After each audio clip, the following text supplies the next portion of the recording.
Welcome everybody to Calc 1. Uh, I'm your instructor, Philip Cook. My last name is spelled Koch. It looks like Koch, but it's actually pronounced Cook.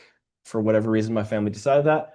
Um, so we're gonna take it a little bit easier today. It's the first day back. First and foremost, I hope everyone had a great break, great winter break, and a great New Year's Eve. Uh,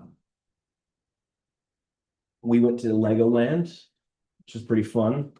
My son was not the nicest on that entire trip, so that was great. Uh, Always good to be spending money in a place that they're not having fun. It's great. But in case you have never been to Legoland and you have young children or young nieces and nephews, Legoland is fantastic. It's a great place to go.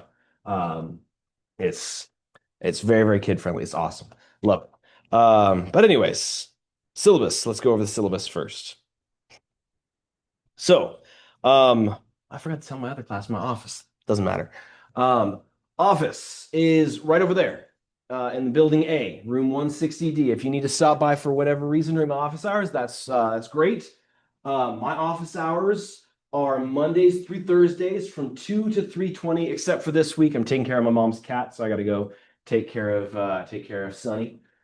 I got to go take care of him, so I won't be here this week.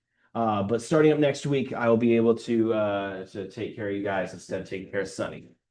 He's 18 years old, and he doesn't need much, but he does need a little bit of affection at least once a day.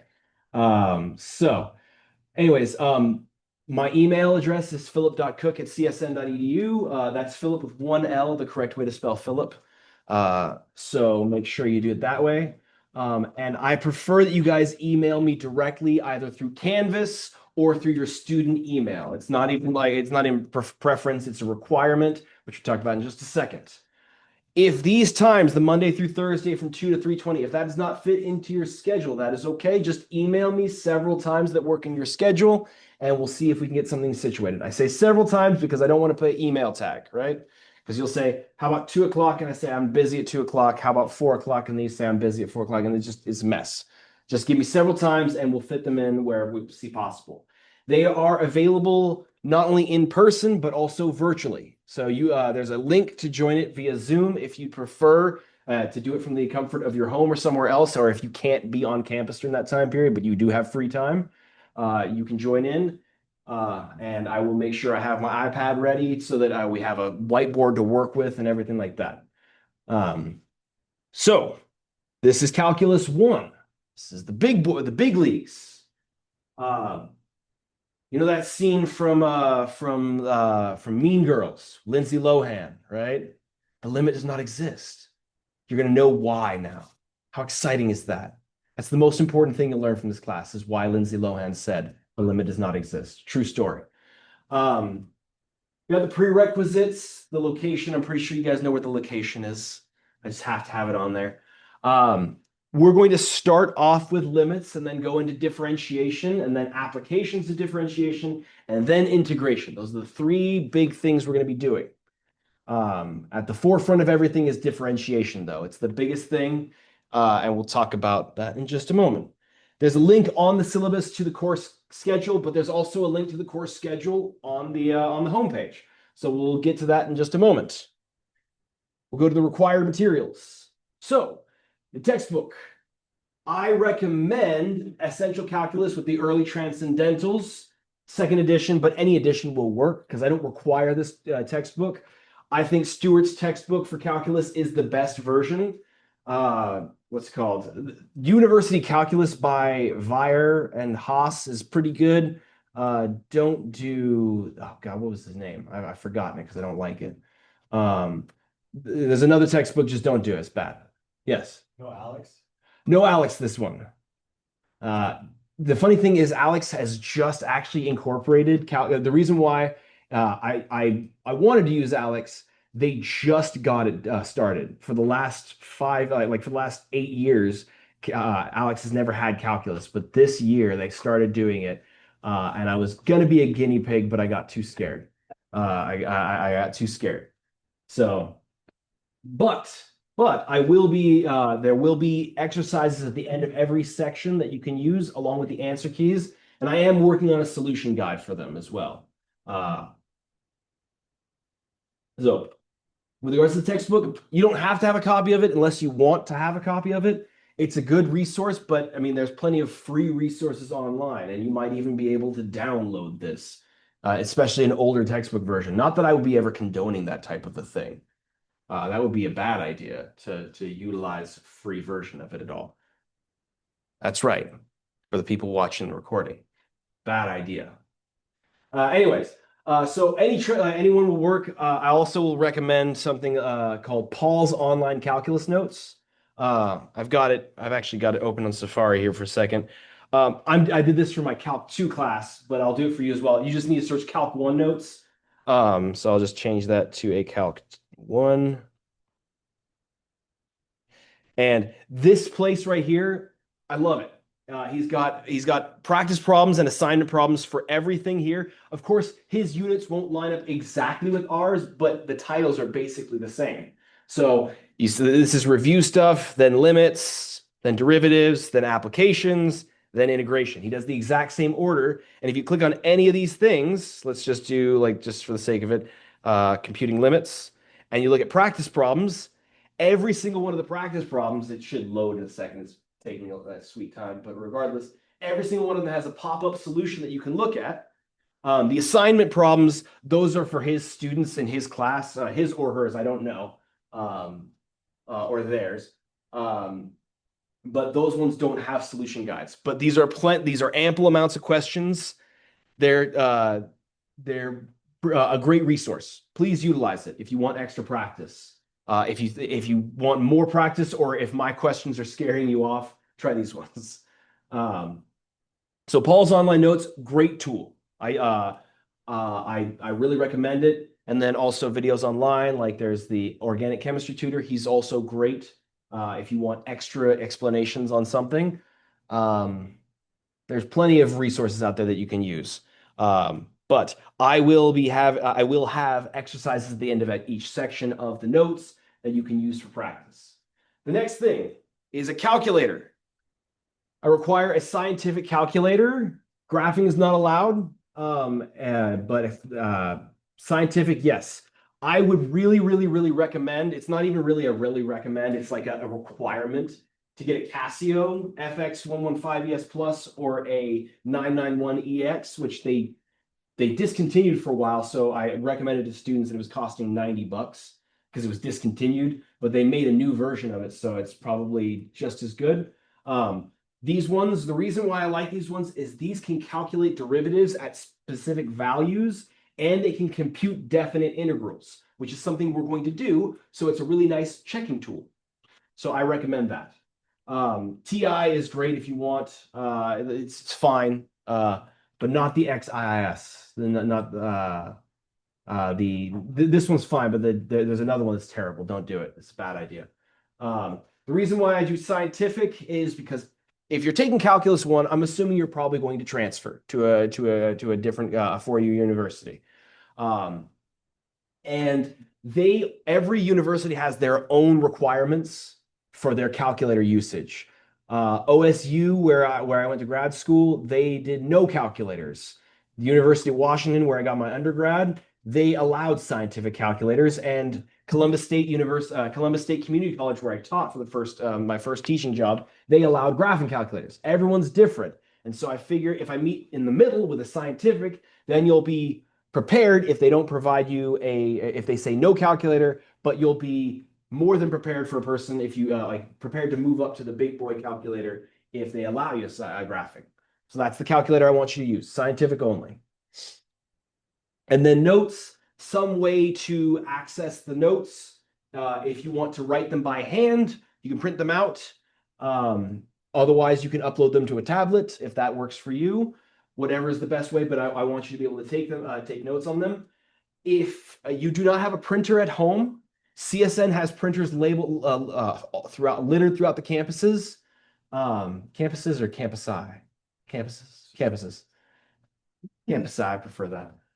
Anyways, and you get I think $10, I think is the amount that they give you every semester. and each page is like 5 cents, 2 to 5 cents or something like that. So you can definitely print them off that way. The easiest way would be do it through the library because you can log into one of the computers and print it that way. If you go out to one of like the standalone printers, you have to use a USB and sign in with your student ID. It's a big hassle, but regardless, use the libraries. They're already connected to the printers.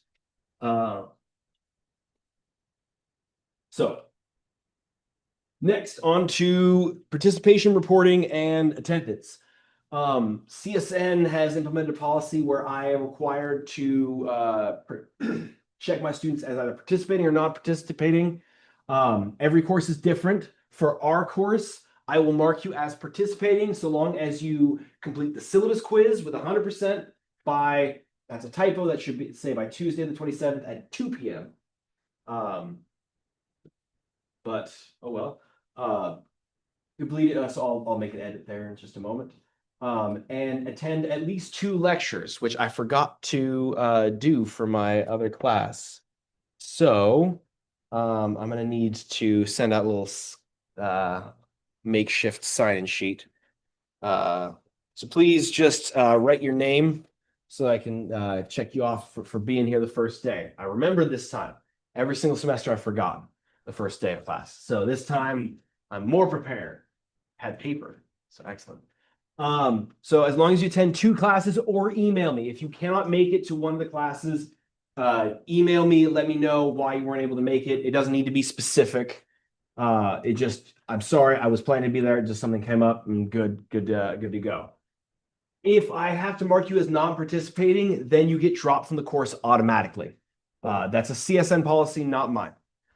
Then in regards to attendance, I don't require attendance. I'm not going to be taking attendance because I know that life gets in the way sometimes. But what I will say is that the students that tend to show up or at least watch the lectures when they're after the recording, when they miss them, those students tend to do better. They tend to do the best in the class. So I would really recommend that you attend class every day. Not every day, every Tuesday and Thursday for us.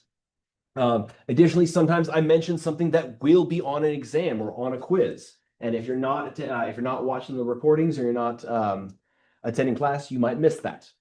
And that's a nice little freebie. So if you're unable to make it to class, it's your responsibility to stay caught up. I will be recording every lecture that we have and posting them to our Canvas homepage. I usually get them up right after class if I'm lucky. I usually, but if I'm unlucky, then it might be a little bit later. And if I forget, just email me, and if you're looking for it, and I will get it up there as quick as possible. Cool. Any questions? All right. With regards to emails, I typically respond within 1 business day. And I'm trying a new thing with the new year, trying a New Year's resolution of going to bed when my son goes to bed. Hi, Math 181? Yeah. Yep, you're in the right class. I'm trying to do that instead of staying up and playing D2. You know, Lord Destruction, who's with me, right? Diablo 2, a childhood game, right? Wasn't before it came out. No, it's the best version of the game, Diablo 2. So I'm trying to put that aside and getting some sleep. So I won't respond to an email past about 5 p.m. And then I will be asleep by probably 9. But if you email me on Monday, I'll respond to you Tuesday. If you email on Friday, I'll probably respond back on Monday. Nothing in this class is so serious that it needs to be handled over the weekend. For you or for me. We're all going to die, right? We're all going to die at some point, and crazy stuff's happening in the world all around us. It can wait. It can wait. We can wait for the weekend. It can wait until Monday. And as you will see over the course of the class, I'm a pretty reasonable guy. So anything that is a life or death situation over the weekend, we can handle it when we get there. If you do not hear back from me within 1 business day, send me a polite follow-up like Phil, WTF, WRU, you know, that type of thing. And I will get back to you as soon as possible. And if I don't respond to that email, chances are that you sent it to the wrong email address. You did the 2 L's for Philip instead of the 1 L like it should be. Then the last thing I want to mention during here is please only your CSN email address or Canvas. Those are the only secure, quote unquote, forms of communication that I can have with you. That's due to FERPA, the Family Educational Rights and Privacy Act. That's to keep your private academic information private. So if you send me an email from a Gmail, I'm just going to tell you to re-email me again. Sorry to make you jump through the hoop, but it's to protect your academic information. All right, cool. Then we go on to assessment. There is no graded homework. Up in the big leagues now, you want to be working on your own understanding and making sure that you are checking yourself before you wreck yourself, right? That's 90s. I think that's a little too late. Okay, we'll get rid of that one. We'll toss that one in the bin of bad jokes. But you should be constantly critiquing your work and making sure that you know what you know. And if you don't know it, try more of it. There's plenty of practice problems at the end of each section, and then also the Paul's Online Notes. And Khan Academy is a great resource as well. There are plenty of places to get extra practice. And then there are quizzes. There are 12 quizzes, including a syllabus quiz. So, and the syllabus quiz is you have infinite attempts. So that's great. So you've already got a 10 out of 10 on one of the quizzes. Your 2 lowest quiz scores will be dropped from the calculation. And you can see that we'll look at the course schedule in just a little bit to see the actual dates. Then there are there's tests and a final. There are 3 non-comprehensive exams. Non-comprehensive is kind of a little bit of a misnomer though. Like after Unit 1, Unit 3 requires Unit 2, and Unit 4 requires Unit 2 as well. So they are non-comprehensive, but they still require a background knowledge, and they will be given in class during the semester, and then a departmental final. You only have 1 attempt at all the exams. However, on the 3 non-comprehensives, the mid-semester exams, you have the opportunity to do a redo, and we'll talk about that in just a moment. And those will allow you to get partial credit back for problems that you got wrong. The only thing that I need you to know is that the final exam does not, embrace the contraction and say doesn't have a redo option, because it is departmental. It has its own requirements, because it's written by my department. They have their own rules and regulations, and the redos are my own policy. So we'll talk about it in a moment. Grade weights are as such: 60% from exams, 20% each, 20% for the quizzes with the 2 dropped, and then 20% for the final exam. And this is the grade scale breakdown. The only thing I think it's becoming a late thing. I wish you guys would still do it, Gen Z. I loved the spicy thing that you guys did. I loved it. The spicy C, like saying that, what was it? Hunger Games is spicy competition, right? A spicy tournament because like they killed each other, right? Okay. Anyways, I missed that. But anyways, so a spicy C and a spicy T, they're just a C and a D. I got rid of C minuses and D minuses because they affect prerequisite courses, and they also affect graduation. Like it doesn't make any sense to me. So if you get a 60%, that is still a D. I just wanted to be a little silly. I love the Gen Z sparkles, and I wanted to keep them in there. So, and a spicy C, if you get a 70.0001%, that is still a C. And that will allow you to pass and take Math 182. And so look at your own degree requirements for their own things. Extra credit, there may be extra credit offered, but it's at my discretion, and I only offer it to the entire class. No individual requests for extra credit will be given. Like you can ask for extra credit for the class. That is an option, but asking for you to, is there any way I can get extra credit? No, only for the whole class, to be fair. Okay. Any questions so far?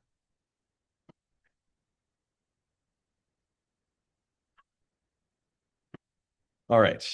So let's talk about the makeups and the exam redo policy. So makeups, I understand that there are extenuating circumstances. I'd really like you guys to be here.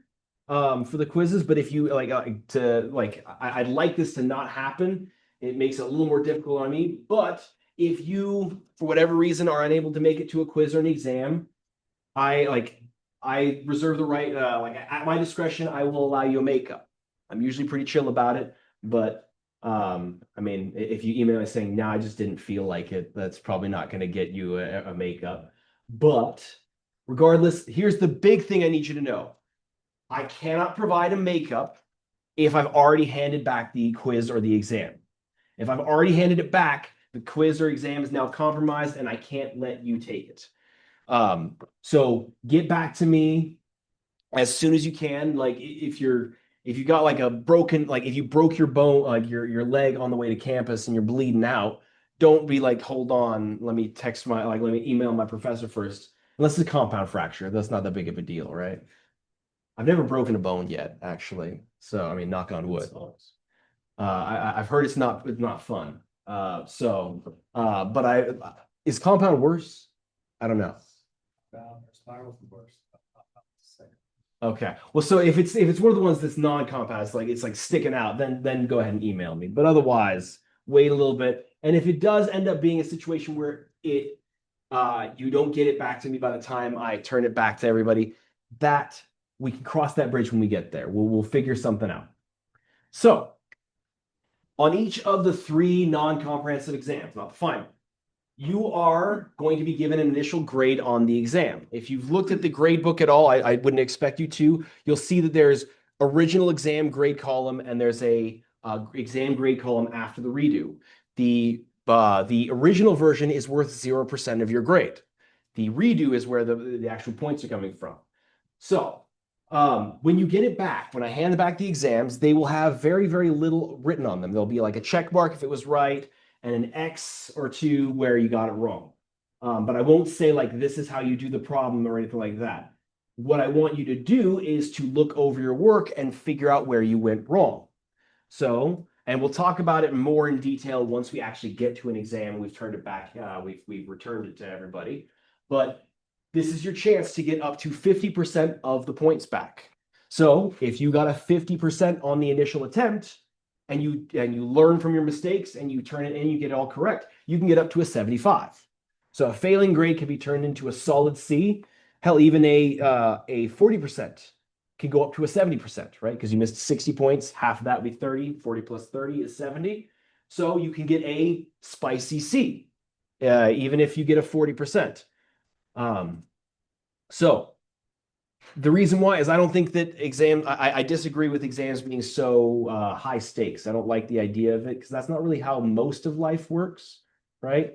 It's not like you get fired for making a bad sandwich at Subway, right? You don't get fired for one bad sandwich. If you make 100 bad sandwiches, yes, you're going to get fired. But one bad sandwich does not make you fireable. So I want you to learn from your mistakes, though. And so this is the whole part of it. These are the requirements that you need to do. So first and foremost, it's expected that you are the only one working through this, potentially with me. So without any solving components, whether human or non-human. So I know of Photomath. There's another, I forget what the other one is. There's a bunch of them out there now. I classify them under the AI sphere because they are generative, essentially. Like you give them a prompt and they give you an answer. So any program, app, or person that does the work for you is not allowed on the redo. It should come from your brain. I want this to be a learning experience, right? Mathematics is best learned from making mistakes. I have made countless mistakes in my classes. In fact, is it all done? Did everyone sign in? Everyone sign on this? I normally don't take attendance. It's just spatial reporting. Is everyone good? Cool. Cool. So if you have someone else doing it for you, you're not learning. And I've designed the course in such a way where the final exam basically determines whether you pass the class or not. Everything before that just determines what type of a grade you get. If you do not learn from your mistakes, you will fail the class. So it's important to learn from them. And that's what part 2 is going to be about. But the whole point is the one thing that you can do, you can come to me with questions on your exams for the exam redo. If you like, and that can be either email, you can stop by my office hours. If you can't fit the time in my office hours, email me some times that work in your schedule and we can work through it then. But that is how we need to do it. So you can talk to me, but you can't talk to your classmates about it because I want you to learn from your mistakes, and no tutoring or anything like that, and no solving apps. Cool with that? The other thing, this is a new one. If anybody's had me before, like I see a couple faces that have had me before with my policy. This one's new. I'm testing it out this semester. I want you to, next to each problem that you redo, I want you to write a little blurb. Could be one sentence, could be a couple. It doesn't need to be an essay, but it just needs to be something saying what you got wrong and why you got it wrong. Like recognizing your mistakes. So maybe it was as simple as I forgot a negative sign, or maybe I miswrote it, and that's enough. And if you didn't write anything down, explain why you didn't write anything down. Like, sorry, it was I did a marathon of BSG, right? Battlestar Galactica. It's a great show. If you haven't watched Battlestar Galactica, you should. It's a great show. I failed my 309, my math 309 exam because I did that. I had it was a snow week. We got snow canceled in, and I just had to watch the rest of the BSG, and I didn't study. It was a bad idea. In hindsight, bad idea. At the time, great idea. Had a blast. But explain why you didn't get it right, or why you didn't write anything. I didn't study that. I didn't go over unit 2.3, whatever it may be. Being critical of yourself in mathematics is the best way to learn. Like, I don't know who heard us and told us we had to get everything right the first time around. That's not true. Mathematics is frequently you're wrong the first time and you have to remodel it. You have to rethink about the problem and everything like that. So this is how and then the last one, this is how I take care of the students who do miss the exam and I've already passed it back. If you miss an exam, you can get up to a 50%. I'll give you you need to do the redo. You have to do it. And you can get up to a 50%. That 50% can be replaced by the finals exam portion. So I've got an example here. Let's say it was exam 2 that you missed. And let's say that there were 30 points on the final exam that correspond to exam 2 material. If you got a 27 out of 30, that's a 90%. I'll replace that 50 with a 90% on exam 2. Here's the stipulation though. If that happens to you, you got to email me the last week of the semester. You got to email me, otherwise I'll forget. If you miss exam 1, that's in week 4 or week 5. That's 10 weeks for me to forget. So please be on top of it. I'll be sending out an email during finals week anyways, once I've graded everything, saying make sure everything looks correct. So that will be your time to remind me of that policy. Okay? Hopefully we all get to take the exams on time and nothing goes haywire. Any questions on the redo policy? I know I'm looking really, really cool up here with this aftershave and this cool soul patch, right? It's like the coolest thing about me. I know I look intimidating, but I promise you can ask me any question you want. Hi. Math 181? Yeah. Good. All right. All right, what else? So no questions about the redo policy? Good. We'll talk more about it once we get closer to that time period. Then these are just the kind of the important dates that you need to know about. If you need to withdraw from the class, the last day to do it without a graded W is the 2nd of February. And the last day to do it with a graded W is the 3rd of April. Anything after that, you cannot withdraw. Just to let you know the difference between a withdrawal and an audit. Withdrawing means you are withdrawn from the course. You are no longer enrolled. You do not get a grade and you cannot come to class, technically speaking. I mean, I'm not going to tell anybody if you don't, but the other one is auditing. And auditing means you're still enrolled in the class. You can still take all the quizzes, all the exams. I'll still grade them, even the exam redos. But you don't get an actual grade for the course. It's a great option if you need to take if it's necessary for your major and you want to get a head start for next semester. But otherwise, you can withdraw with a grade W. I have 3 or 4 W's on my transcript. No one really cares unless it's a pattern, right? Once is a fluke, twice is a coincidence, three times is a pattern. So if you have a bunch of withdrawals on your transcript, that starts to raise red flags. But otherwise, if you have one, two, five, no one really cares. So it's not that big of a deal if something comes up and prevents you from finishing the course. And then these are the holidays. We don't need to care about them because they're all on Mondays or Wednesdays. And I know we're thinking, yes, that means more days of math. Excellent. I can see it in all your faces. You're excited for a great semester. I am too. We have spring break though. Woo. Happens after week 8. So a nice little reprieve. With regards to AI, I think it's a great tool, but it's a tool, not to supplement. Like it's supposed to supplement your learning, not replace it. So you can use AI for a lot of things. You can use it to get help on homework assignments since there are like any practice problems, like saying, what am I doing wrong here? Can you provide a good idea of a study regimen that I can follow and all those things? That's a good use of AI. Trying to do it to solve the problems for you, that's not going to help you because the final exam doesn't have a redo. And if you fail that, you will likely fail the course. So, then the other one, smartphone usage. I do not allow smartphones out in the classroom unless they are for academic or emergency purposes. If you want to go on to Instagram, or it's Insta now, right? Or you need to go on Pokemon Go, you can Pokemon Go outside. Okay? That's a long is anybody still playing Pokemon Go? Or they canceled it in my country. Oh, unfortunately. People died. Oh man, crazy. I was not expecting that dark of a thing to happen. So, okay. Well, if you still have access to Pokemon Go, it can go outside.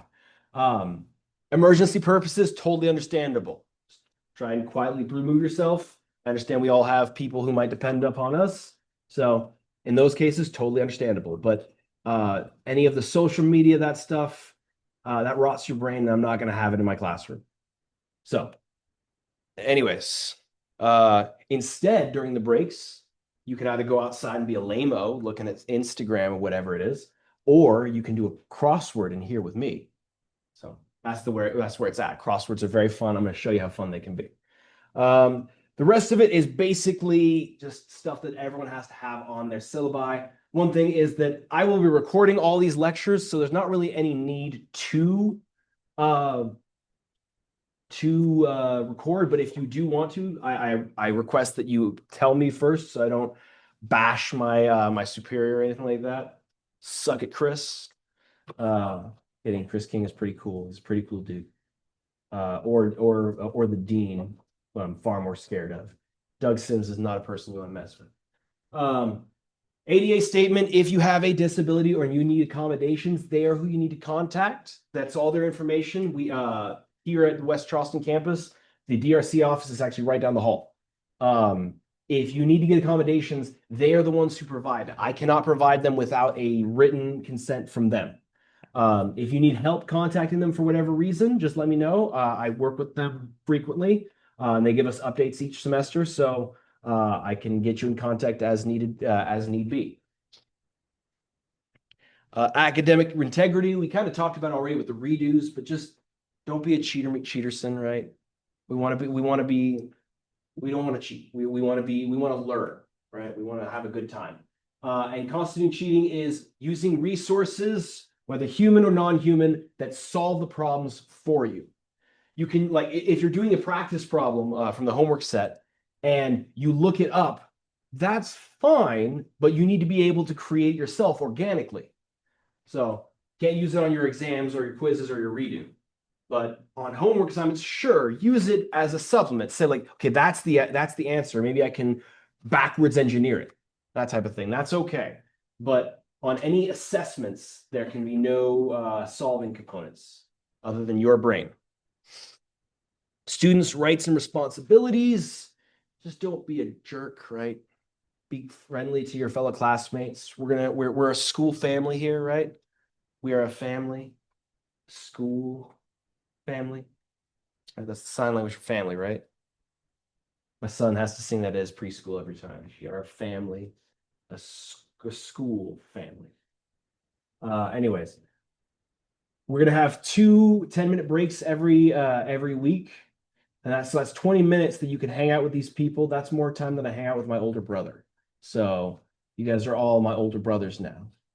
Sorry, Jason. You should call me more. I call you enough. All right.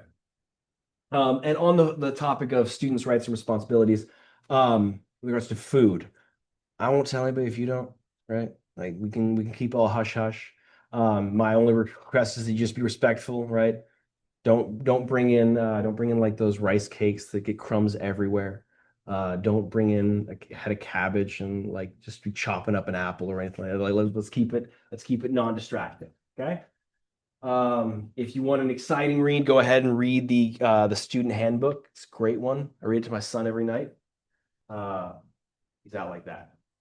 No, we read the Super Rabbit Boy books. We're really into that right now. And then student complaints. This is a new one that I had to add in just because we like at least my department was talking about. This is the proper chain that you should go through regardless of your of class. So this is how you should do it for your English class, for your history class, for your comm class, whatever it may be. The first thing you should do is talk to your instructor about your grievance. And hopefully, I mean, I'm a pretty reasonable guy. I'd like to think that we can all work on finding a peaceful resolution to these things. But if it can't happen, that's when you go to the department chair. So our department chair, you just email math@csn.edu, or you can call them at the number provided. And then you'll meet with Chris King. He's my department chair. He's a nice guy. If you don't talk to me first, the first thing he's going to ask you is, did you talk to your instructor? And if you say no, he's going to send you back to me. And then if you lie and say that you haven't, then that sets up a bad precedent. That sets bad faith right from the get-go. So, and this, once again, this works regardless of department. So if it's your comm department, talk to the comm department's department chair. And then if that doesn't get it resolved, then you want to go to the dean of the school. So for us, that would be the dean of the school engineering and mathematics, science, engineering, and mathematics. That's Doug Sims. He's very scary. He's very serious. I wouldn't want to mess with him. Just present the facts, and he likes facts. He just likes it to be very, very straightforward. He's a very scary guy. Just kidding. He's a nice guy. Just he's aggressive in meetings. Anyways, rest of them, library support. We're not really going to be needing the library. The only thing I want to mention is that I think you can borrow calculators. At least you were able to for a while back. Not for more than it's like a rental for a day or for a couple hours. But if you don't want to purchase a calculator, you can rent them there. Yeah. And then pregnant students policy Title IX is in effect. Like every CSN instructor cannot discriminate based on pregnancy related things, which good. So it's kind of a jerk thing if that weren't the case.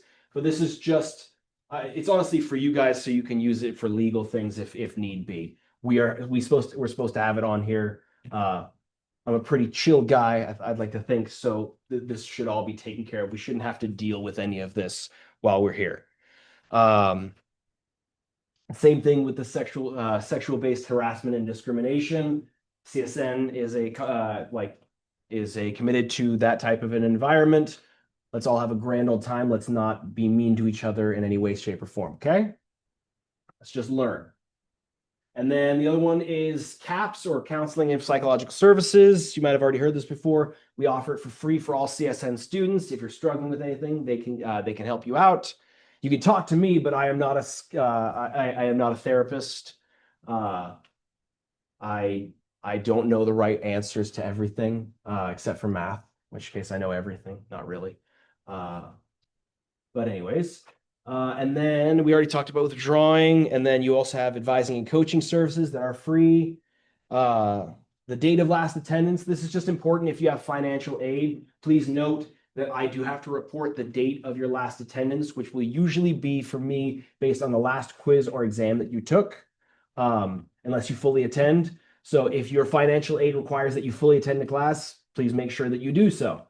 And then the last one is the Centers for Academic Success. They're a good resource. They're free for all students. Sometimes they tend to have a little bit of a hard time with calculus sometimes, especially Calc 2, which doesn't help us here. But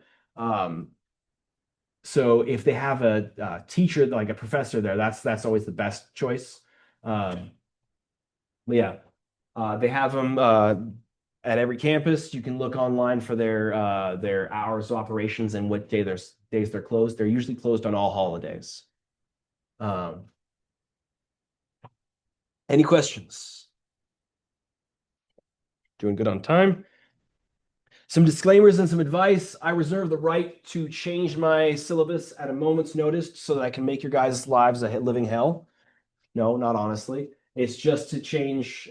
If anything needs to happen, I can change it, right? That's the whole goal. If something crazy goes on and we can't get to school, that's probably going to interfere with our exams, right? Right? How dare they interrupt our learning? How dare they do it? But they never asked me for that. So that's there for that. Practice is the most important thing in mathematics. Practice early, practice often.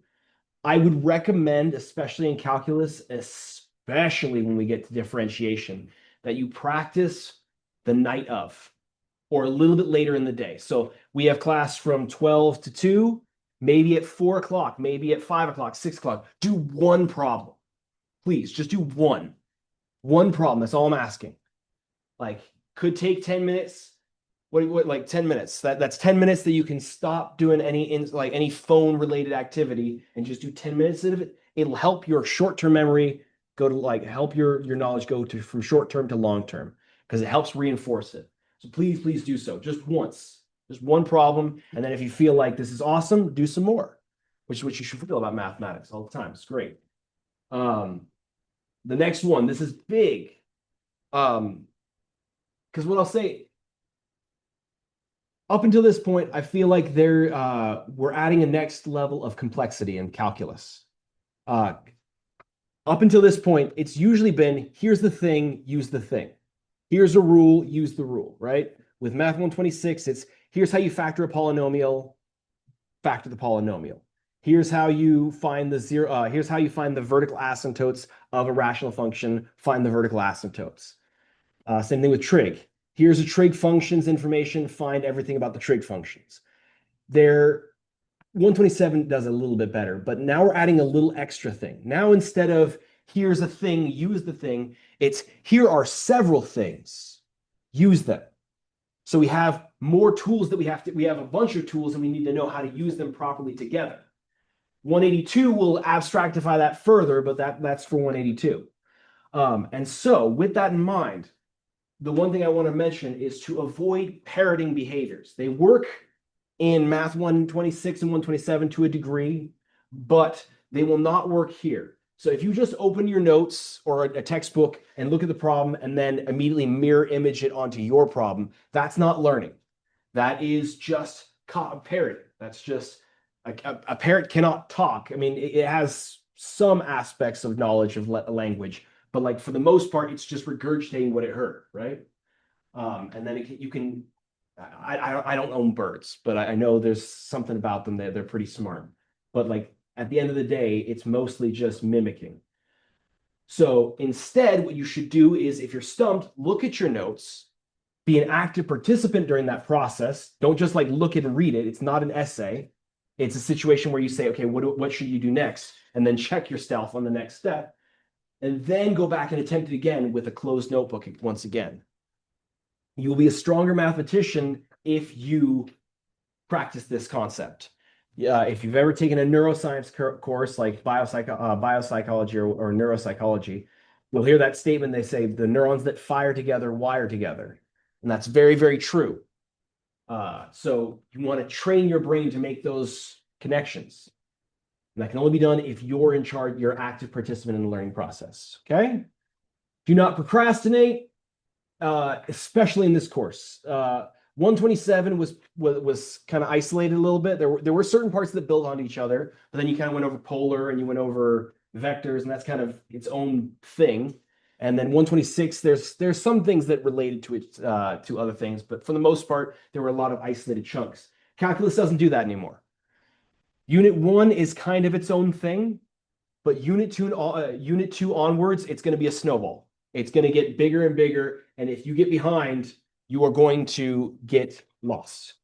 So, I mean, I should practice what I preach. I procrastinate all the time, but don't be me. Do better than me. Don't procrastinate. And then some unwritten rules. If you procrastinate something. That's okay. It's okay. We're all human. Questions, questions, questions. I love questions. This is my favorite part about being a teacher. Yes.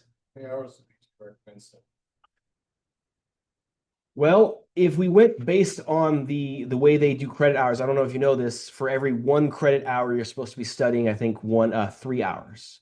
So technically speaking, you should be studying 15.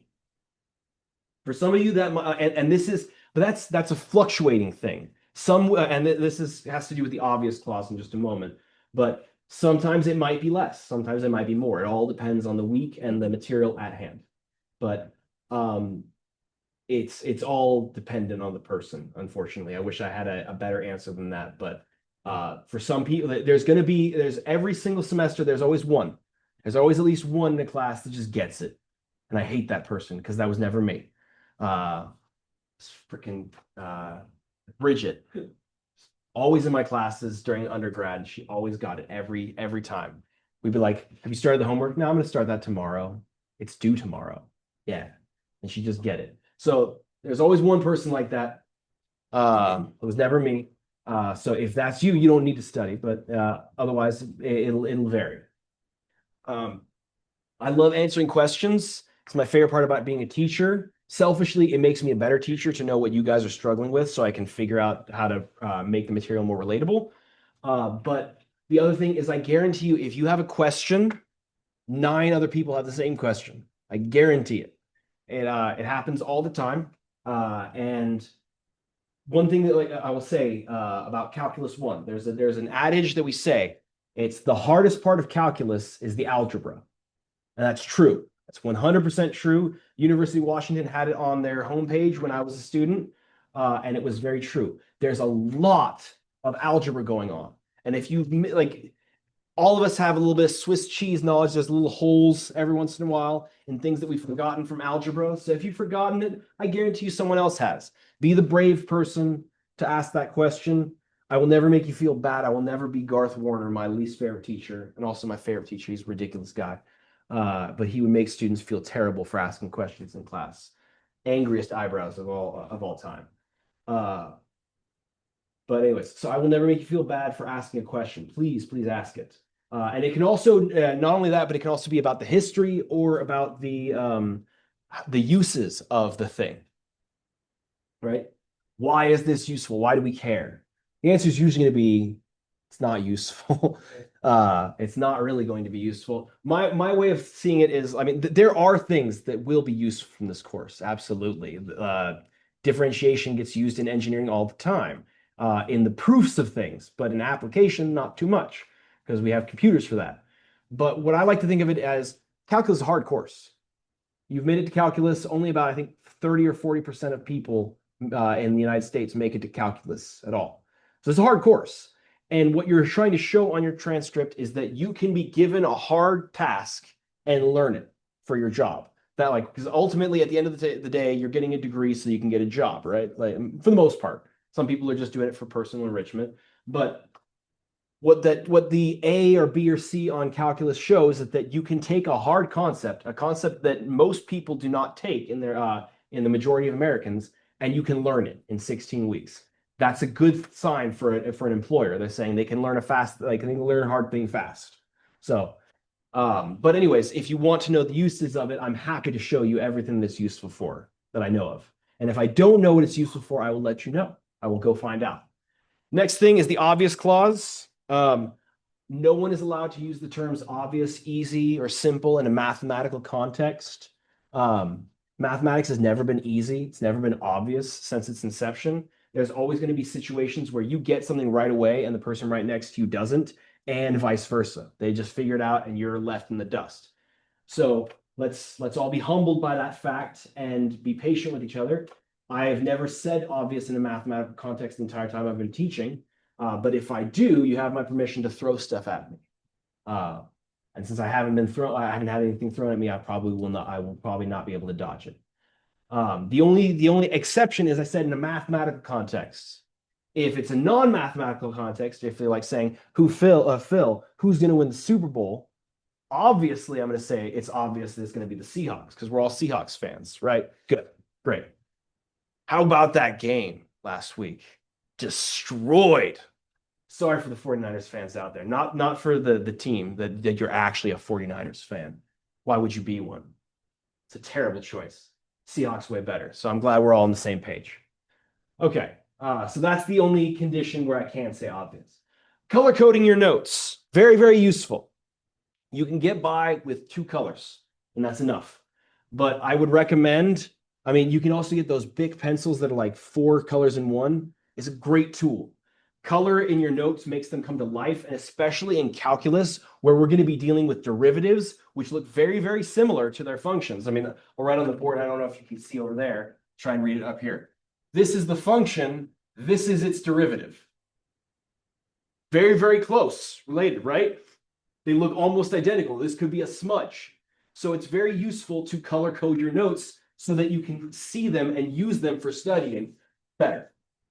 So last thing, handwriting, or second to last thing, handwriting. My handwriting is not great. It's better than most mathematicians, but it's still a mathematician's handwriting. So if there's something you can't read, just say, Phil, what the hell is that? And I'm happy to answer that question. I'm happy to show what I wrote and rewrite it. I don't take any offense to that. And then the last one is new habits start small. If you haven't had to study up until this point in your mathematical career, kudos to you. You were better than me. But if you need to start studying, don't just assume that you can get started right away. So I'm going to study every week for 5 hours a day on Mondays and 2 hours on Tuesdays. That's putting things too high up on the pedestal. That's an easy way to fail. Try and start small and then up it. This is the perfect time to start habits on studying right now. I only do 10 minutes today, then 20 minutes next week, then 30 minutes, and see if you feel the improvements, and then kind of balance it as time goes on. Okay.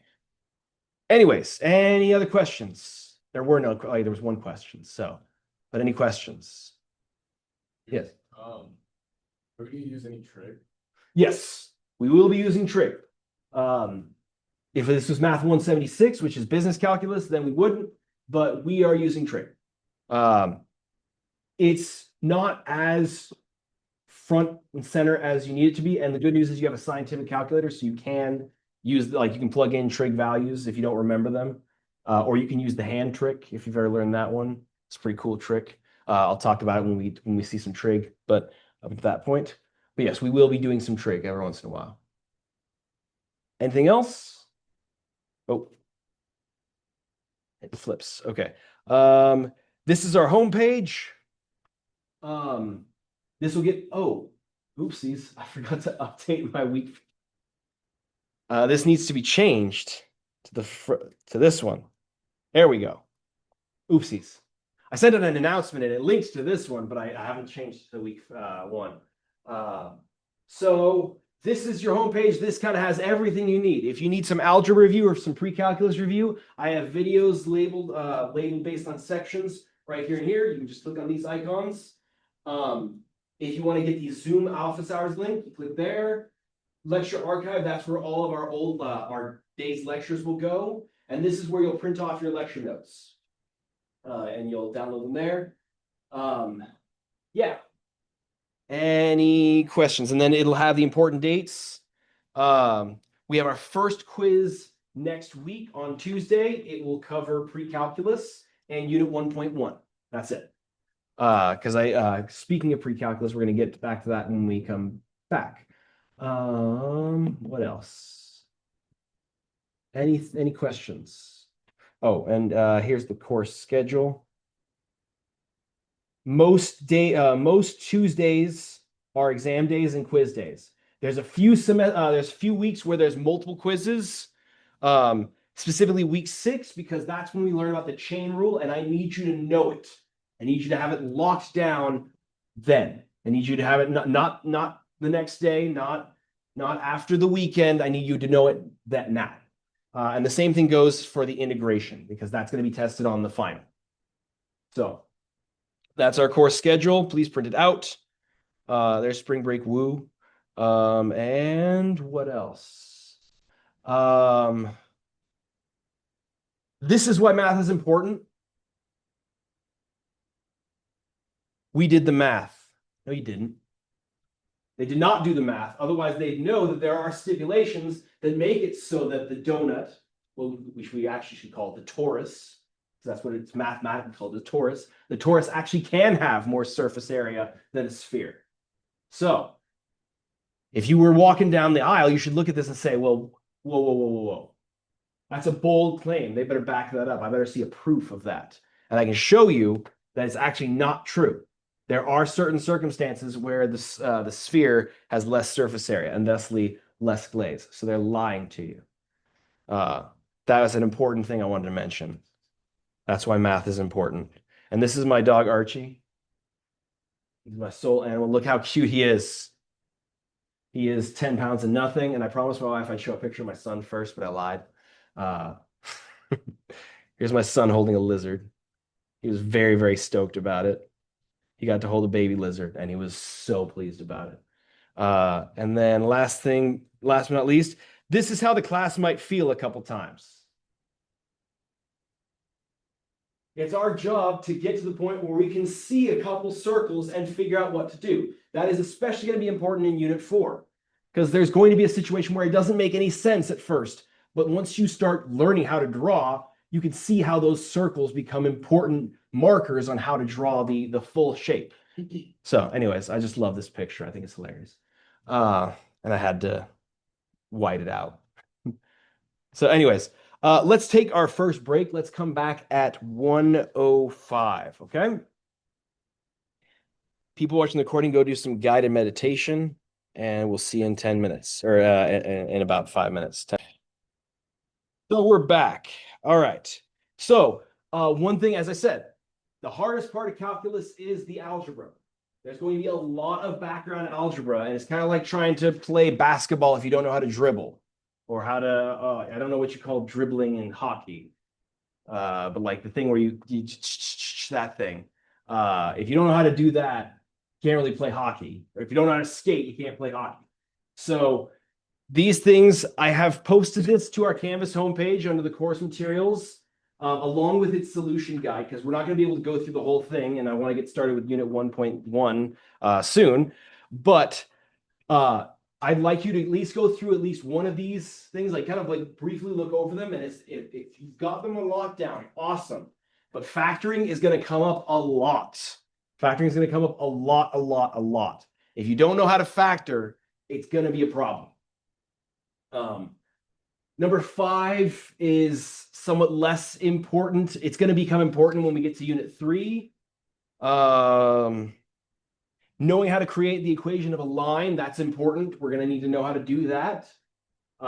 If you don't remember the formulas, there is the badass formula, which is y minus y sub 1 equals m times x minus x sub 1, or y equals mx plus b, but we're going to make that one really, really small. There you go. Not nearly as important.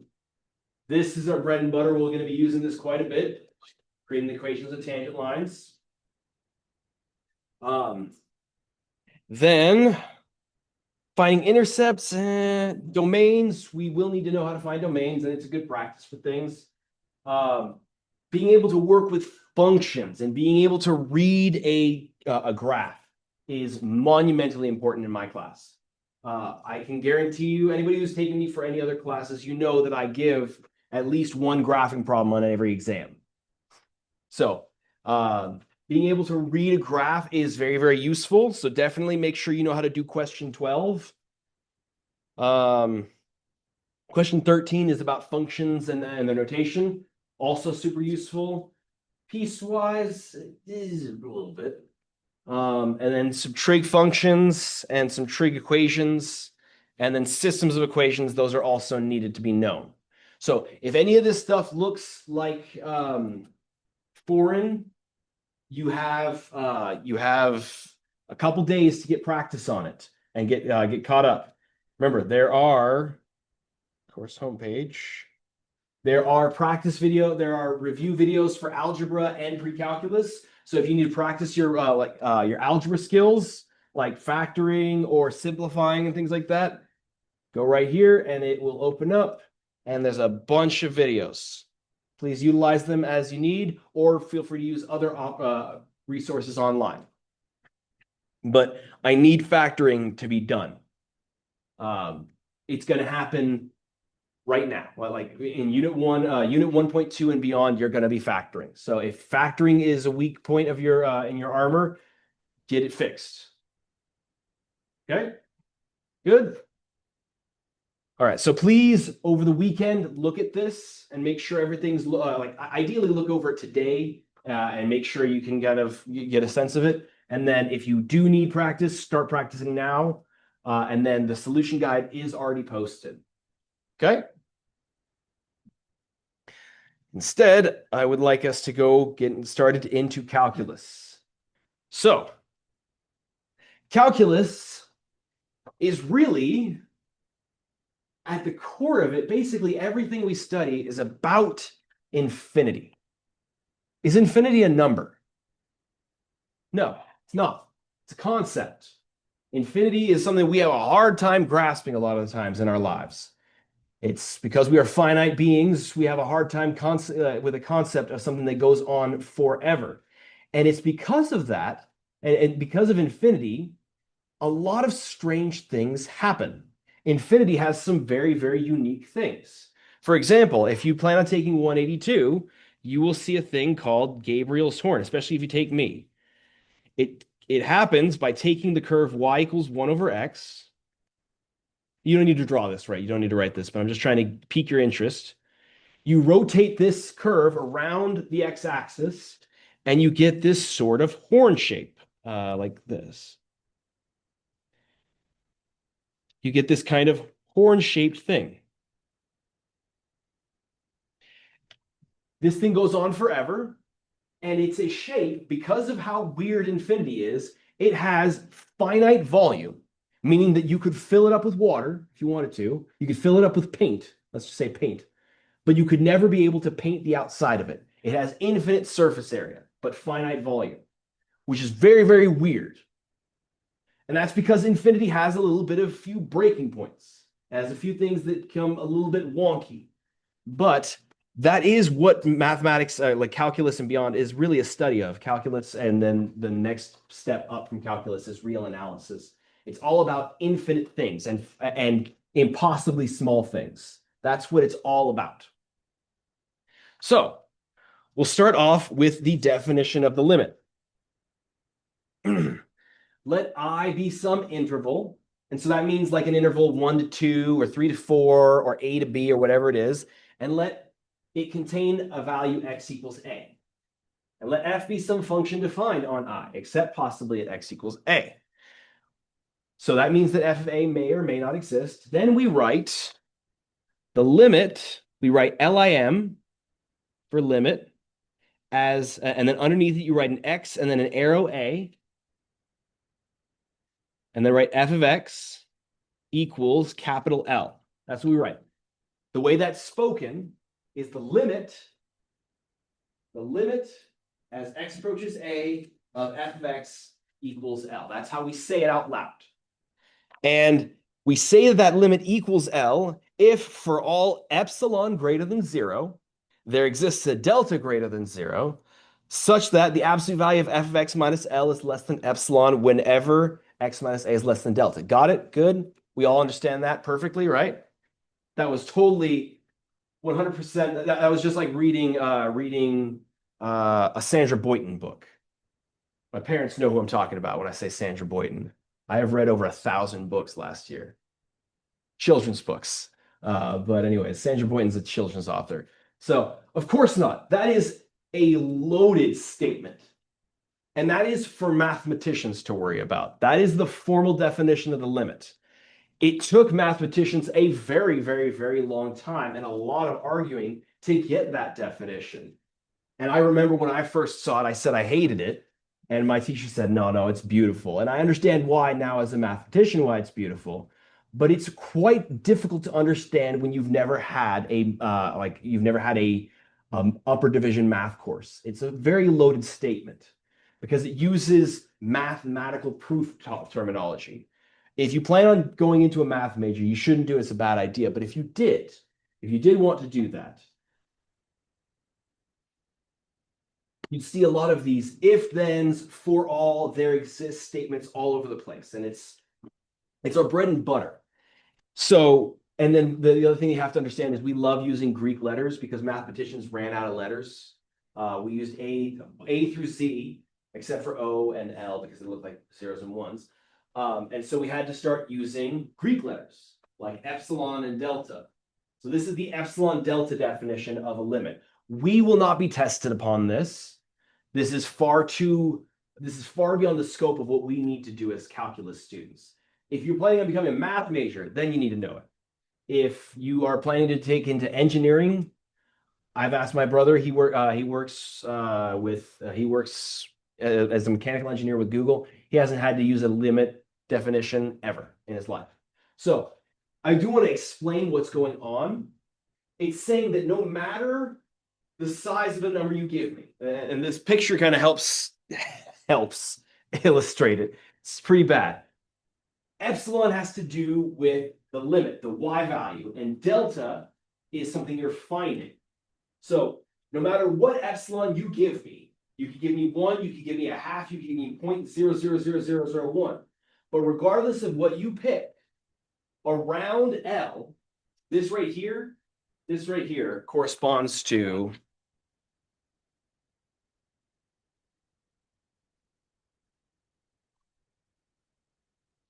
absolute value of f of x minus L is less than epsilon. That's the epsilon band. That's all the function values that are an epsilon distance to L. That's what this is, that blue band. And this is the delta band. This corresponds to absolute value of x minus a is less than delta. And so the concept is that no matter how big or how small I make epsilon, I can always find a way to get it so that as long as I'm in this band, my y values, my function values are in that band too. That is a loaded statement and it requires a lot more time than we have to talk about. So we do not need to worry about that. We're going to learn about it in a different sense, in a more algebraic sense. And then if you plan on taking real analysis as a math major, that's when you will start getting into the more nitty-gritties of this definition. That is not to scare you. It's very, very fascinating, but it's just a little too high knowledge for us. It's a little above our pay grade. So one thing though, these are notes that I wrote, and if you look at textbooks, every textbook is different. That's the problem with mathematics, is that we have different notations for the same thing. So instead of this, some older textbooks, if you're looking at them, they might say that f of x approaches L. So they'll write f of x arrow L as x approaches A, like that. That's another way to say the same thing. Part of being a good mathematician is being comfortable with different notations. So I need to update this. This is if you can't guess, I wrote these in 2018. So you're watching a totally, what is a limit actually conceptually? So that's the mathematical definition, right? That was the mathematical definition. This is the intuition behind it.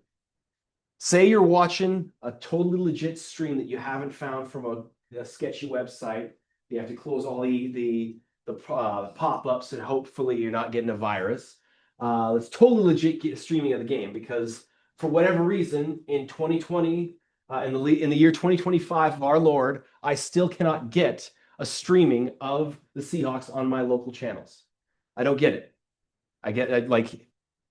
because we want to watch the stinky Raiders, right? Their games are always going to be the games that are showing up. Why? It's 2020. I should be able to watch a game regardless of what state I'm in. Anyway, so I'm watching this legit stream, but of course, it's going to buffer. And you're going to have those crucial downs where you're hoping something's happening and it stops and buffers and you have no idea what happened. A limit is figuring out what happened during the buffering. So I've got a whole thing here, good old Russ, in Russ we trust, right? We all remember Russell Wilson, great quarterback, at least when he was a Seahawk. What? They point out through that interception on the goal line. Super Bowl. Ooh. I've forgotten that I forgot that part of the Seahawks. We don't talk about that Super Bowl. We don't talk about it. Thank you. So if you look at the first, so you don't really need to necessarily know much about football. If you don't know, it's okay. The whole goal of the green team there is to get across that yellow line. And so at 3 minutes and 11 seconds, it's going to start counting down. And Chris Carson starts running the ball, and Russell Wilson hands it off to him. Then at 13 minutes and 10 seconds, you see that there's this big mob of people that are blocking him from getting across the first down marker. And then it starts buffering, and then it comes back up at 13 minutes and 8 seconds. And you see that Chris Carson has triumphantly beaten the crap out of the Vikings front line. So what happened here? Sometime between 13 minutes and 10 seconds and 13 minutes and 8 seconds, he crossed the first down line marker. That's what the limit was. The limit is what's happening right here. He's crossing the line right there. That's what's happening. So what you're going to be doing, especially when you're looking at a limit visually, is you're going to piece the things that are in front of it and behind it to figure out what it should be. So you take the information from before and from after and use that to get an idea of what's going on. That's how we're going to start with limits. So the first method of trying to figure out a limit, now this is something we are doing today and tomorrow, and that's it. After that, this is a guessing method. This is to check your work. After unit 1, unit 1.1, this is only for checking work. It's a great way to check your work. It will be excellent, but it is not sufficient for finding a limit. We're going to be learning in 1.2 how to find limits more efficiently. But until then, this is how we do it. But after unit 1.1, this is not going to work. This is not going to prove a limit. So if you use this on the exam or the quizzes that are 1.2 and beyond, you will get a 0 on the problem because this is not sufficient. This is guessing. And guessing is not sufficient in mathematics. We don't guess, we know. But we can use guessing to get ourselves closer to the answer. So the idea of what a limit is, and so this is one thing I want to make sure I nip this in the bud right now. Please remember that a function value, f of x, is synonymous with a y value. If I say f of x equals 5, that means the y value is 5. Okay? So a limit is finding the tendencies of the y values as the x values get very, very close. We'll say that again once we get an actual picture problem in a second. But it's the tendencies of the y values as the x values get closer to a. So if I want to know what the limit of this guy is, I learned that last semester that I can add a fade on this, and that is so cool. Just love it. So excited about that. I'm a very exciting person to have at parties, by the way. Anyways, so if we're trying to find the limit as x approaches 2 of that function, x cubed minus 2x squared plus 4x minus 5.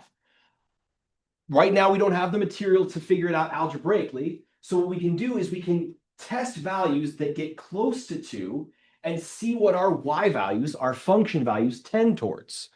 So if you plug in 1.5 into the function, you will get negative negative 0.125. Then if you play, but that's pretty far away from 2. In the grand scheme of things, that's pretty far away from 2. That's over a half of a unit. And that's a decent amount, especially in mathematics terms. So let's try and get closer. Let's try 1.9. If you plug in 1.9, you will get 2.239.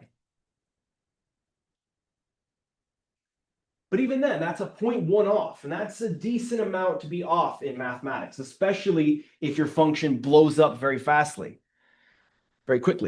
So let's try 1.99. Now we're only 100th away from 2. And if you do that, you get 2.920399. But even if we try even closer than that, now we're going to be 1/1000th away from 2. And we get 2.992003999. So looking at 1.5, that doesn't really have any close relation to these other ones, but looking at when we get really close to 2, what are we approaching? Basically 3, yes. And so when we approach it here on a number line, are we approaching 2 from the left or from the right? From the left. So thinking about like, and this is important, we're going to be using this left and right terminology later on in 1.3. So it's important to think about a number line. So here's 2, and we're approaching it from the left. Because here's 1.5, here's 1.9. So we're like, if we're approaching it from numbers that are smaller than it, they're more left on the number line.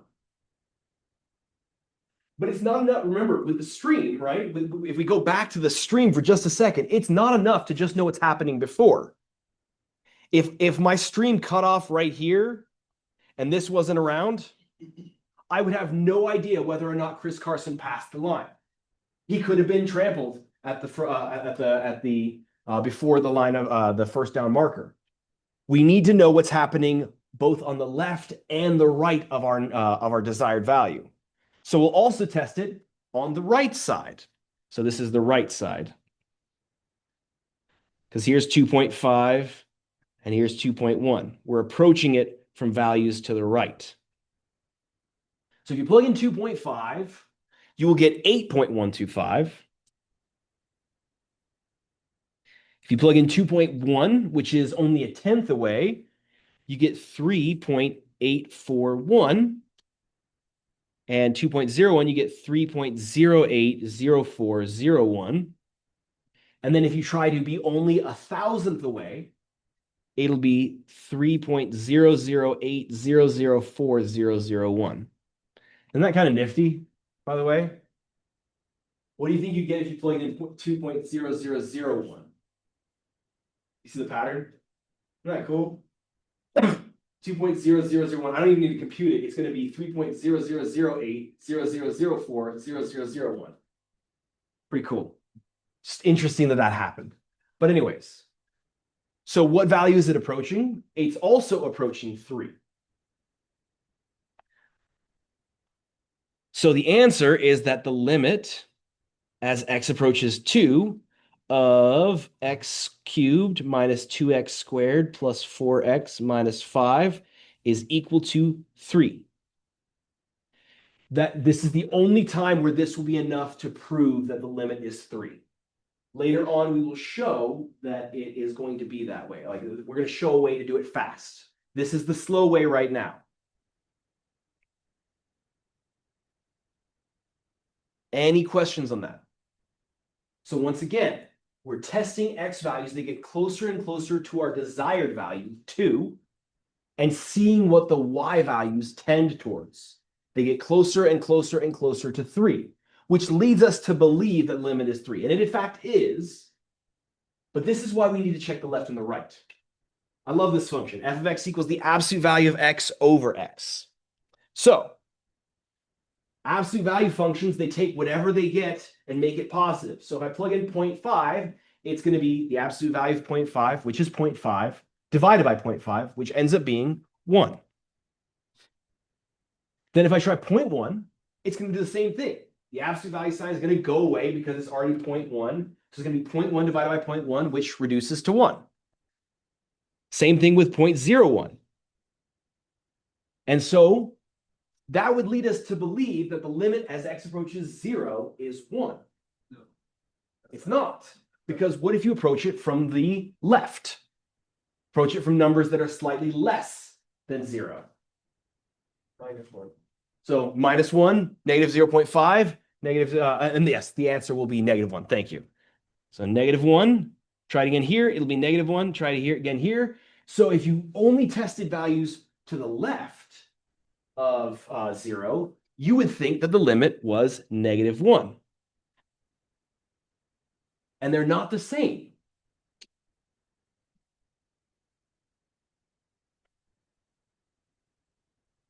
So what's the answer? Is it 1? Is it -1? It's neither. It does not exist. That is correct. So what we write is we write that the limit as x approaches 0 of the absolute value of x divided by x does not exist. DNE. So does not exist. You can write does not exist if you want, but you'll be doing enough limits that I think you will prefer to write DNE. DNE stands for does not exist.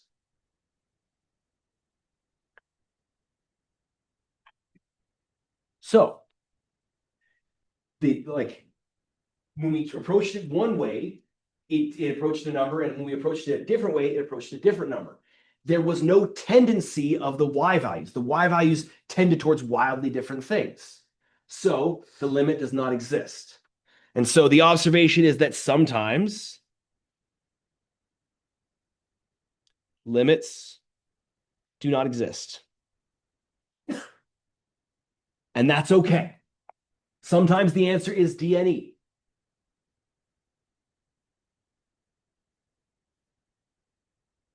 Sometimes we can't compute everything. There's actually a fun theorem in mathematical logic, which is like the most meta of meta math courses you can ever take. It's proving that proofs work. I did not like it. My least favorite math course I've ever taken, partly because of the instructor, but I digress. There's a theorem in mathematical logic that says it's by Gödel. His theorem states that there are some things that are true in mathematics that cannot be proven. That's essentially what it says. Is that there are things that are true that we will never be able to prove. There's just no way to do it. And so we just have to get used to that. We're going to rip that Band-Aid off now. Sometimes there will be answers that do not exist. The answer will be that it just does not exist. So that is a way to check your answers. That's what it's going to be useful for. Then we have guessing limits graphically. So if you're given a graph, finding limits is kind of a fun thing. It's once again, we're trying to, the limit is the tendency of the function values, the y values, as your x values get closer to a. So the thing is, to find limits graphically, follow along the curve.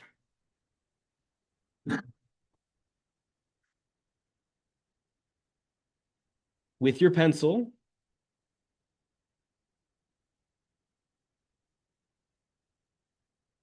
Making your x values get closer to a, to your a value.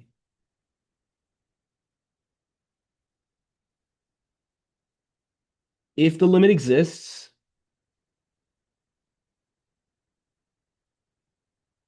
it will be the y value.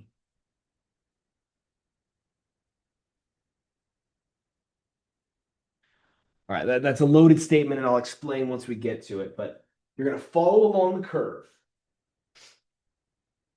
and make your x values get closer and closer and closer to your a value, where they occur on the curve. And once you get to a, if there's a point there that no matter how you got to it, you get the same number, that will be the limit. So let's look at an example where we have to graph it ourselves, and then we'll look at some more fun examples. Does everyone remember their linear transformations? Everyone's favorite section from Math 126, right? Shifts, stretches, yeah? We all loved that. This is a shift, left 1 and down 2. So it's a parabola. So, okay, let's make this, to make it a little more visible. Oh no, we'll just do one, each one being one tick mark. So left 1 down 2, you have the point -1 comma -2. You'll also have the point 0 comma -1 and -2 comma -1. And then at -3, you will have 2. And at 1, you will have 2 as well. And your parabola should look roughly like that.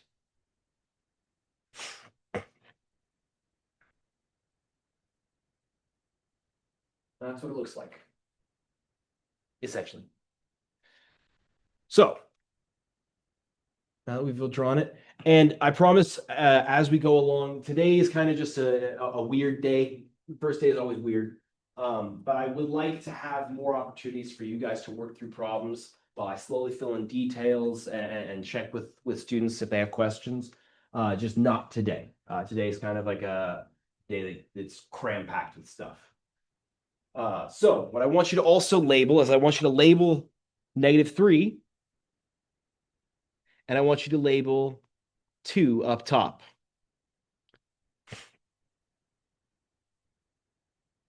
So we want to know what the limit as x approaches -3 is. So I'm going to trace it with my pencil. If I go from the right, as I get closer and closer with my x values. So right now I'm at -2. Now I'm at -2.5. Now I'm at -2.9. Now I'm at -3. And the y value that I see is 2. That's one direction, but I also need to check the other one. I'm going to start at like -5. So up here, now my x value is -4. And I'm getting closer to 3. Now I'm getting at -3.5, -3.9, 3.01. And my y value is still the same. So this is the way I usually write it when we start off. If I approach it from the right, my y values approach 2. If I approach it from the left, from numbers smaller than it, my y values also approach 2. So the limit as x approaches -3 of f of x is equal to 2. Now you can use this as fact. This is something that like there is no, unless you're if you're given a graph and you're asked to find limits, there's really no other way to do it than just by using the graph, unless there are weird situations, but we'll get that. We'll talk about that as that comes necessary. But that's why the limit is 2 here, and this is an answer that will be accepted later on as well. Not the guessing though. So that's the limit. Let's get to another example after this section to really hammer it home. But this is to show you the next one. So we already looked at this. We already knew that the limit as x approaches 0 of this function, absolute value of x over x, it did not exist. But let's see graphically why that's true. So that function, when your x values are positive, the absolute value sign is unnecessary, right? Absolute value of 1 is 1. Absolute value of 10, positive 10 is still 10. So you can drop it and it's just x over x, so it becomes 1. So I'm going to put a tick mark right, 3 paints that, call that 1. And the curve, will have a solid dot here, and it'll be a flat line. And then put a -1 down below as well. And then it has an open circle there and a line, like that. That's what the curve y equal f of x equals absolute value of x over x looks like. That's what it looks like. And so maybe you can kind of see right off the bat, x equals 0. On one side, all the y values are tending towards 1, but on the other side, all the y values are tending towards -1. So as we approach it from the right, our y values are approaching 1. And if we're approaching it from the left, our y values are going to be -1. So they don't agree. And therefore, a limit cannot exist. Here's the thing about a limit, by the way. It's an operation, like a square root or a squaring power or something like that. It's an operation. So it should always result in an answer, even if the answer does not exist. Just like square root of -5 does not exist in the real numbers. It exists in the complex numbers, but we don't talk about those, unfortunately. So this is why the limit does not exist. On one side, it approaches 1. On the other side, it approaches -1. Since we don't get a definitive number, the limit does not exist. Now, the absolute value of x over x does not exist. And you can write equals does not exist if you want to. That's the one place where I will let abusive notation work out for us. One of the places, but are there any questions on that? Let's look at an actual, like a physical example of a graph that I've created that I love. This one right here. This is the graph of the function k. And I forgot to add arrows. This is when I was really learning how to use Desmos. If you don't know what Desmos is, it's a graphing calculator, and it's also a scientific calculator. It's a great program, but this is when I was really starting out. You can it's embarrassing. You can tell where my arrows are. Like I had to add arrows to the ends of them. So I was a younger teacher back then. But either way, we're going to calculate the following values. And so I've gotten a little bit of Math 126 stuff in here, precursory. What is k of -2? Is it 4 or is it 3? 3. It's 3. It's hard to see from here, by the way, but the solid dot is the actual value. The open circle is a placeholder, as a reminder. So I'm going to kind of highlight these ones. K of -2 is equal to 3. But the limit as x approaches -2 is not 3.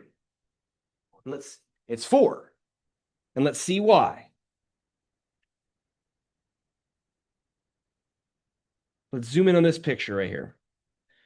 So if I'm approaching -2, regardless of how I'm approaching it. Now, we say from the left and the right, but technically speaking, and this is important for Math 283 and beyond, sometimes you can, if you get into those courses, you'll talk about multivariable limits. We're only talking about single variable.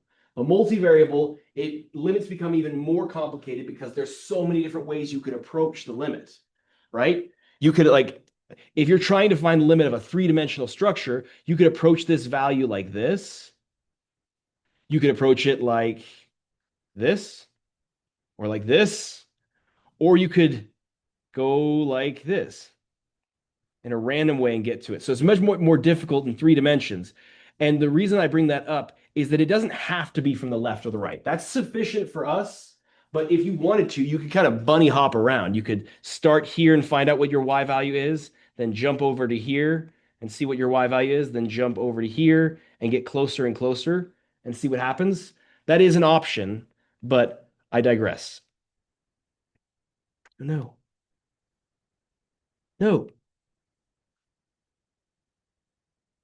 Okay. So if we're looking at the tendencies of the y values, when we're at -2.5, our y value is right there. So we see that our y values are going to go and they're going to aim to get to 4. Yes, the function's value is 3, But if you're tracing the y values, they end up going closer to 4. Closer and closer and closer to 4. And the same thing from the other side. So the limit is actually 4. Even though the value is 3, the limit is 4. Any questions on that? Yes. So JT. it's asking the limit, it's basically asking what's the y value? What's the y value? What's the y value as you make your x values get close to it? Yes. Then another one, k of 1/2. So k of 1/2. This is 1/2 right here. I'm going to do this one. Here's 1/2. Does k of 1/2 exist? No, it's an open circle. And I promise you this, this was one of my worst graphs. This was my first graph that I ever put into the notes. And so I will make sure they've added a lot of more features. I will make sure that open circles are very clear on exams and on graphs from on our exams and quizzes. But it does not exist. That's right. However, even though the function doesn't exist, the limit does. Let's use purple. The limit is -1 because as you approach -1, as your x values approach 1/2 from the right or from the left, you'll see that your y values aim towards -1.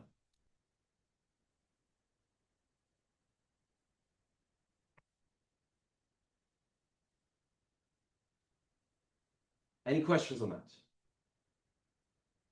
We'll finish this example up and then we'll be done for the day. What about the limit as x approaches 2?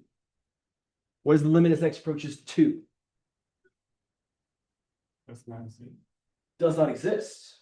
On one side of 2, it approaches 2, but on the other side, it approaches 0. So if we approach 2 from the right, we see that our y values are tending towards 2. But if we approach it from the left, from numbers slightly smaller than 2, we see that they approach 0. So they don't agree, and therefore the limit does not exist.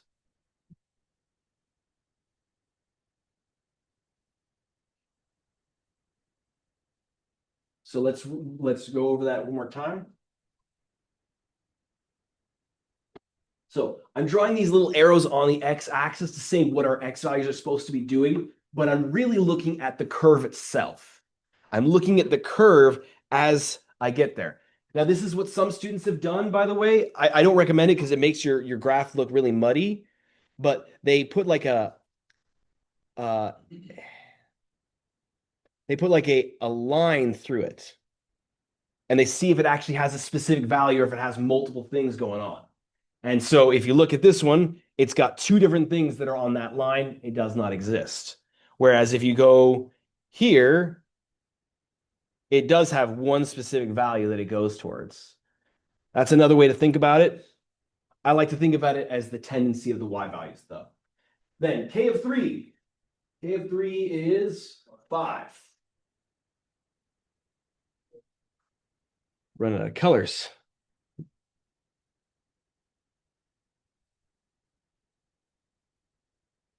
And then let's use brown, I guess. Use brown.